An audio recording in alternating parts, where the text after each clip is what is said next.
Wear eye protection and keep your hands well away from blades and nailers while working on a door jamb. When using power saws, select the correct blade for the material and confirm the guard and anti-kickback features are functioning before each cut. Set the saw fence or guide so you can make a single smooth pass and clamp the jamb or workpiece to prevent movement. If the piece is too small, use a push stick or sacrificial sled to keep fingers clear. For nailers, check the depth and use sequential mode for less risk of accidental discharge. Always point the tool away from your body and never bypass the safety tip. Maintain 3 points of stable contact with the work surface and work at a controlled pace rather than forcing the tool through the cut or nail. Inspect fasteners and remove bent nails from the area before driving new ones so the tool does not jam or misfire.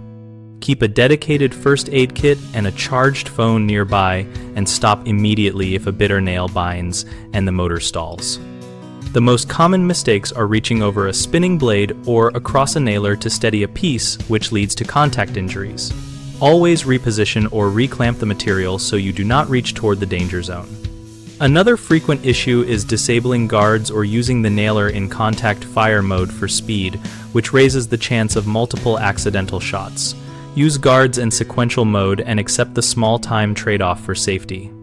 A third problem is poor maintenance, such as dull blades, loose bits, or accumulated sawdust that promotes binding and kickback. Replace blades when they show burn marks or tearing, keep bits tight, and clear chips frequently.